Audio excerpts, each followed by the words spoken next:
حالیہ خبر سے متعلق کہ حکومت نے ایک اقلیتی کمیشن میں قادیانیوں کو بھی بطور ممبر کے لے لیا ہے یا لے لینے کا اعلان کیا ہے۔ اس خبر سے ہمیں بہت ہی تشویش ہوئی، اس لیے کہ قادیانی خود کی جو آئین نے ان کی حیثیت متعین کی ہے، قادیانی اس اپنی آئینی حیثیت کو تسلیم نہ کر کے آئین پاکستان کی آئین شکنی اور بغاوت کا ارتکاب کر رہے ہیں۔ جب تک قادیانیوں سے ان کے غیر مسلم ہونے کی وہ خود اپنی حیثیت کو تسلیم نہیں کرتے، اس وقت تک ان کو کسی کمیشن میں لینا یہ ایک آئین شکن گروہ کی حوصلہ افزائی کرنے کے مترادف ہوگا، اور ریاست مدینہ کا نعرہ لگانے والی حکومت کے لیے یہ بالکل زیبا نہیں۔ ہاں،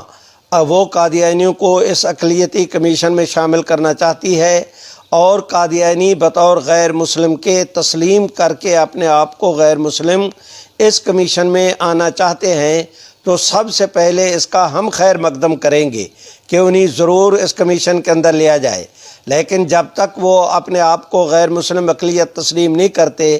اپنی آئینی حیثیت کو نہیں تسلیم کرتے، انہیں کسی کمیشن میں نہ لیا جائے۔ آج کمیشن میں لیا جا رہا ہے، کل ان کو امن کمیٹیوں کے اندر لیا جائے گا، پرسوں ان کو علماء بورڈ میں، اس سے اگلے دن ان کو جو ہے وہ مکالمہ بین المذاہب میں۔ تو قادیانیوں کو پروموٹ کرنے کے لیے گورنمنٹ ایک سوچی سمجھی سکیم اور سازش کے تحت میں ایک قادیانیوں کی میں جو ہے وہ اپنا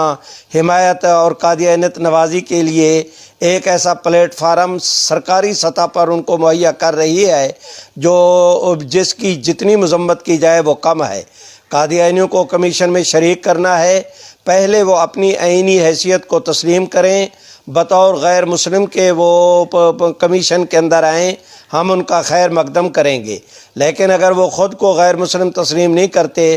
تو کسی بھی کمیشن میں ان کو لینا وہ آئین پاکستان کی اہانت کرنے کے مترادف ہوگا۔ کسی بھی مملکت کا آئین وہ سٹیٹ کی پراپرٹی ہوتا ہے، سٹیٹ اپنی پراپرٹی کی حفاظت کیا کرتی ہے، اسے بازیچہ اطفال نہیں بنایا کرتی۔ امید ہے کہ حکومت اپنے اس جو ہے غیر دانشمندانہ فیصلے کے اوپر نظر ثانی کرے گی۔